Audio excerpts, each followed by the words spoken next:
All right, guys, you're here with Josh the Punk Thomson with Sammy and the Punk, and you're also here with producer Dave. So we're here to answer some questions. Obviously, everyone knows that Bellator has, I wouldn't say cut ties, but Bellator and Jimmy Smith have split ways and decided to go their separate ways. And we have seen now that just as of yesterday, it was announced that Big John McCarthy will be stepping into the booth, and he's retiring as being a MMA referee and now trying his hand at commentary. So I guess for me, let's give him a round of applause, man, because that's awesome. I think it's going to be great. I think if eventually he wanted to work into something new, and Big John's had the opportunity, I think, to work with Bellator closely on a couple things. And he's definitely one of the most outspoken voices when it comes to the rules and the system of, like, the commission uses his opinion very highly. They hold his opinion very highly. I think organizations now hold his opinion very highly, and I'm sure promoters and other fighters I know for sure hold his opinion very highly. So I think this is one of those situations where it's a great ad for Bellator, and I'd like to really see how they're going to try to use him. Is it just going to be commentary? Is it going to be like pay-per-view style commentary where you had him up in the box, or are you going to have him down by cage side? Is he going to be somebody that, how you see in the NFL, where they call to the ref and they say, like, hey, what's your opinion on how this should be judged? Not so much as judged, but how it should be, like if an injury had happened via a cut or an illegal move. Is that how are they gonna use Big John in those type of scenarios? Because that's something that we had seen before with, like, Eddie Bravo in the UFC, how Joe Rogan used to basically, like, call down to Eddie Bravo and say, hey, what's this submission? Like, how did he get the finish? This is back in the early UFC days. They used to basically call for Eddie Bravo's expert opinion on the submissions and how he set it up, and basically for the walkthrough. Is this something we're going to see from Big John McCarthy, where they go basically like cage side? From the cage side, people turn to him and say, like, hey, would you consider this a accidental headbutt? Would you consider this an accidental eye poke? Would you take a point here? Give us the rules. What's the actual rules on how long he really has during this time frame of this eye poke or this groin shot or this illegal blow to the head to the knee, or knee to the head or something along those lines? Is that the way we're going to see him utilized, or are we going to see him as an actual real color commentary and our play-by-play type person as he starts to be utilized more?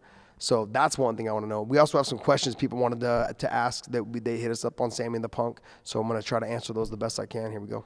So one is, what unique analysis can Big John bring to the commentator booth? And then what kind of insight could he have compared to a typical color commentator that usually has an MMA record? Mm-hmm. Well, see, so like I just said, something outside is that he can give us the actual real definitions of the rules when things are going on right there. If something happens, if someone has an illegal blow, okay, like, hey, was that on purpose? Would you have taken a point?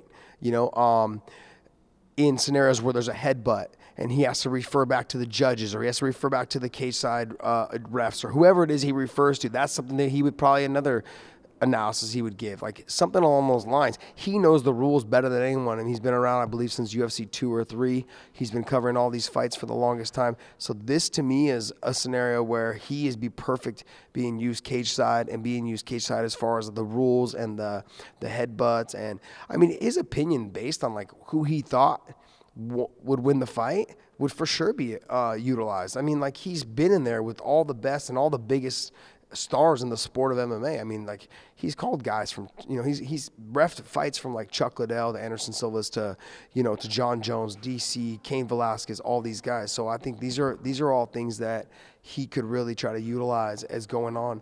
And so these are something that he would try to, I think his opinion would be used enough that it would bring more notoriety to the sport and just also to Bellator. Do you think in a commentary capacity his opinion would be allowed? Oh, for sure. I don't see why you wouldn't. Why wouldn't you allow him to speak? I mean, that's one thing for sure.